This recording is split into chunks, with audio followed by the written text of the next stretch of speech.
Well, hello everyone, this is Ben.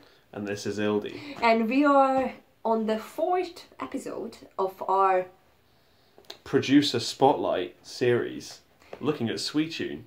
This is the first one. Do let us know what you think about it, because we think these things are very important. And not often that you see the credits and who did the actual song and who produced it. And it's almost like the producers are often like the masterminds along with the songwriters and obviously the artists who perform it. But it's so good to get to know them. I'm actually more of a fan of producers usually than acts themselves.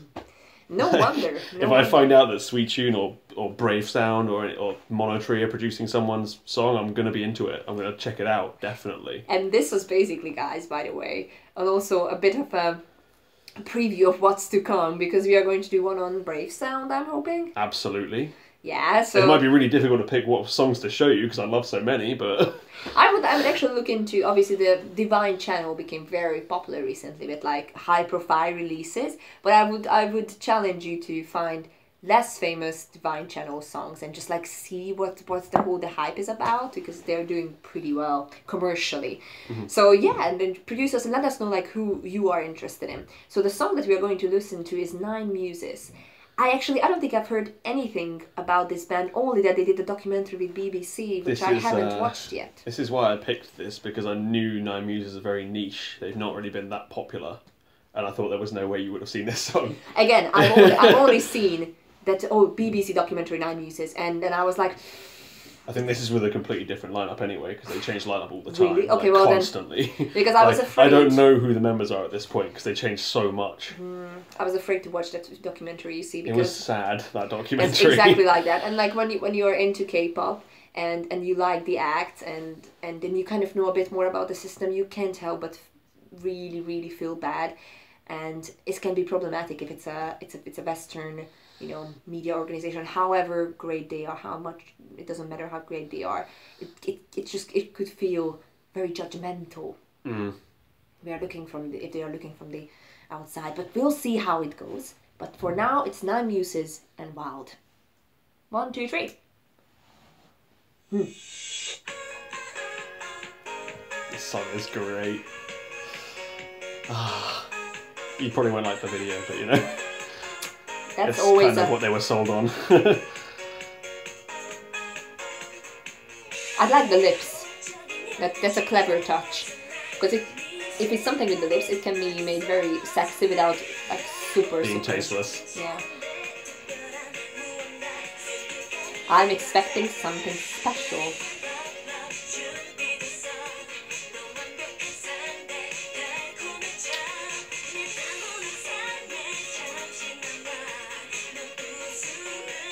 Oh,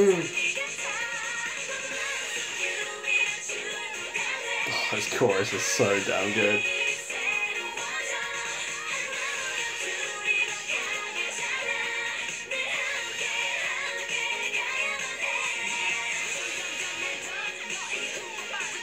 I like the rap. This rapper was great. She's gone now. I'm sad.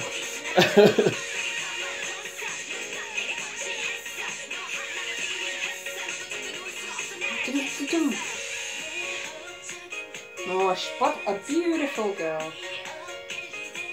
What a beautiful girl.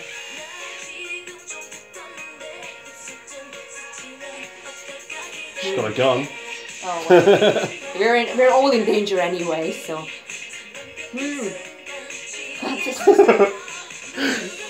Not sold on some of them. It's That weird happens because a bit much.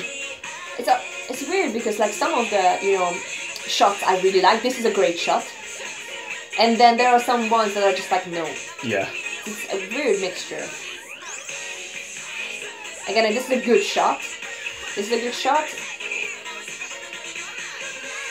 This is a great dancing again.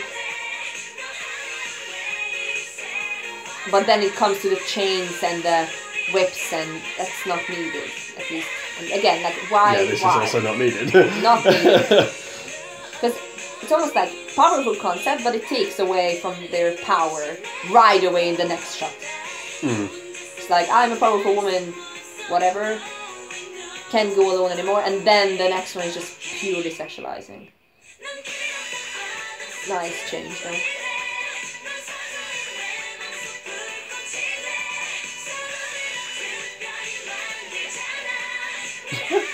She's got pervert on her shirt. I didn't even notice that before.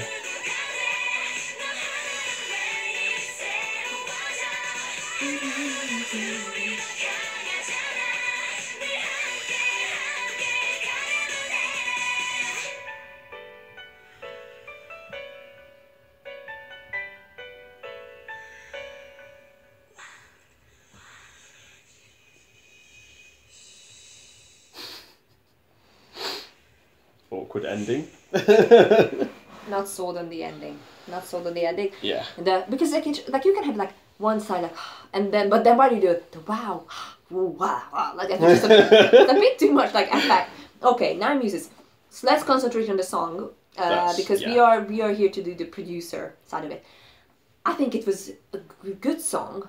Well, I wanted a bit more from it. In a sense, like obviously, you guys probably getting to know art specific taste at this point, but I wanted maybe like just like a stronger key change or like just a bit of a I like space and silence in songs a lot because that can be used very cleverly, and I wanted something that would highlight the hype chorus a bit more. So I wanted like a break in the bridge or something, or just like go completely a cappella, or somebody doing a solo part which really stands out, so it will give more focus to the very catchy chorus. So this would be my initial reaction. I find it very catchy and very good. I wasn't necessarily sold on the music video itself because it was a contrast, like it was a contradiction.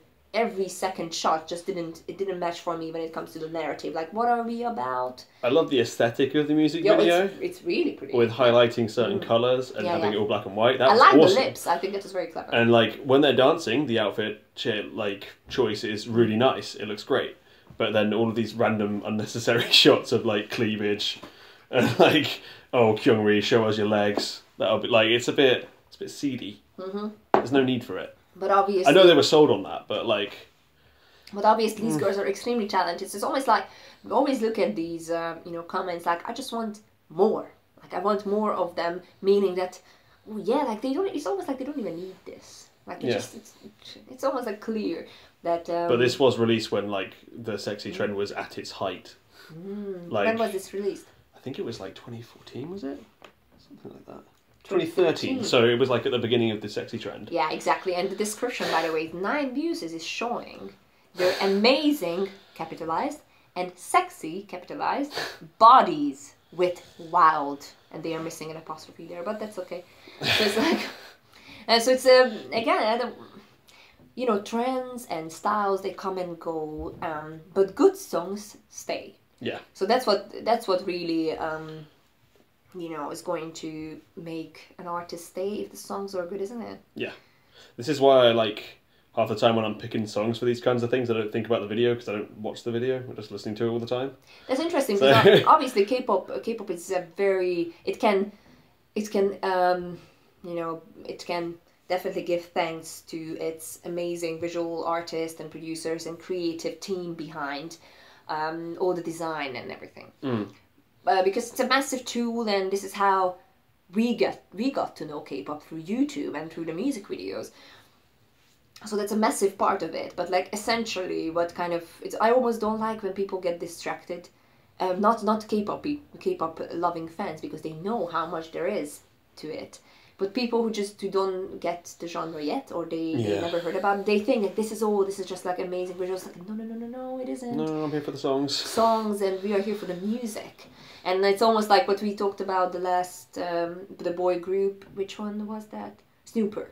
And with 9 muses involved, like they're outstanding beauties. So it's almost like we have to defend ourselves sometimes. That we are here for the music as well. Obviously, nobody believes you when you're like a man who likes songs that have sexy concept music videos. Like I wanted to show Ildi Stella's Marionette for one of these producer spotlights, but I kind of can't, can I? Because it's famous for being really, really, really tasteless. You can always try because the thing is, like, something might be not necessarily tasteless, or we don't like it much, but again, guys, we're here to discuss stuff, and we obviously there's so much in here that you can't like everything. That's just physically impossible.